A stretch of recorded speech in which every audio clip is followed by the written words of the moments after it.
Khunti police का बेड़ा मजबूत। एसपी ने 14 नए पेट्रोलिंग वाहनों को दिखाई हरी झंडी। नमस्कार, जोहार, मैं पंकज आर्य और आप देख रहे हैं आर्य न्यूज झारखंड। खूंटी जिले में विधि व्यवस्था और अपराध नियंत्रण को लेकर उन्हें मजबूत करने को लेकर खूंटी पुलिस को नया बल मिला है। झारखंड सरकार की ओर से खूंटी जिले को 14 नए 4 पहिया वाहन बोलेरो वाहन उपलब्ध कराए गए हैं। खूंटी समरनालय परिसर में आयोजित कार्यक्रम में एसपी ऋषभ गर्ग ने सभी 14 वाहनों को हरी झंडी दिखाकर विभिन्न थानों के लिए रवाना किया है। नए वाहनों के शामिल होने से शहरी और ग्रामीण क्षेत्रों में पुलिस की गश्त और तेज होगी तथा आम जनता को त्वरित सहायता मिल सकेगी। जिला पुलिस को मिली इन नई वाहनों की मदद से अपराध नियंत्रण और बेहतर पुलिसिंग के लिए आम जनता के बीच में पुलिस का समन्वय स्थापित करने में सहूलियत होगी। आइए सुनते हैं मौके पर खूंटी जिले के पुलिस अधीक्षक ऋषभ गर्ग क्या कहते हैं। झारखंड से पंकज आर्य की पूरी रिपोर्ट, आर्य न्यूज झारखंड, खबर आप तक।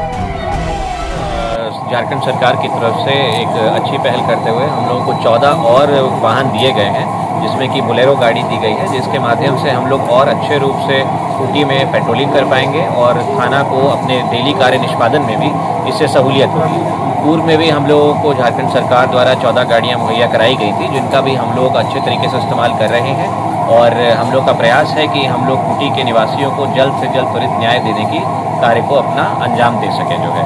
इसके अलावा हम लोगों को पूर्व में 12 बाइक भी दी गई हैं सरकार की ओर से और अभी जल्द ही हम लोगों को 18 और बाइक्स मिलने वाली हैं, जिससे कि हम लोग लगातार नियमित रूप से सुदूरवर्ती क्षेत्रों में भी पेट्रोलिंग कर सकेंगे और आम लोगों तक पुलिस की पहुंच को और अच्छे तरीके से बढ़ा सकेंगे।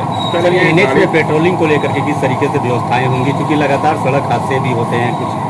ये इन गाड़ियों का हम लोग इस्तेमाल जो है एनएच में पेट्रोलिंग के रूप में भी करेंगे। पूर्व से भी हम लोग के पास जो हाईवे पेट्रोल के रूप में गाड़ियां हैं, उनकी भी हम लोग मरम्मती करा रहे हैं और उसके माध्यम से हम लोग जो है कई बार लोगों के बीच में जागरूकता अभियान भी चलाते हैं कि आप लोग जो है नियमित सीमा के अंदर, गति सीमा के अंदर ही गाड़ी को चलाएं, क्योंकि कई बार हम लोग देखते हैं कि ओवर स्पीड के कारण भी लोगों की कैजुअलिटी होती है।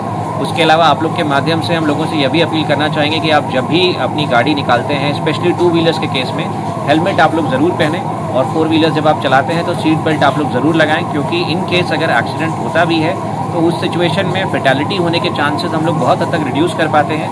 और सीट बेल्ट लगे होने के कारण भी हम लोग देखते हैं कि अगर कोई एक्सीडेंट होता है तो उस समय पे इम्पैक्ट बहुत कम होता है। तो लोगों से अगेन हम लोगों की अपील रहेगी, हम लोग विभिन्न अपने जागरूकता कार्यक्रमों के माध्यम से भी लोगों को बताते हैं, परंतु पुनः आप लोग के माध्यम से अपील रहेगी कि आप लोग ट्रैफिक रूल्स का पालन करें, जिससे कि हम लोग ट्रैफिक के जो हादसे होते हैं और उसमें जो कैजुअलिटी होते हैं उस पर हम लोग कमी ला सकें। धन्यवाद।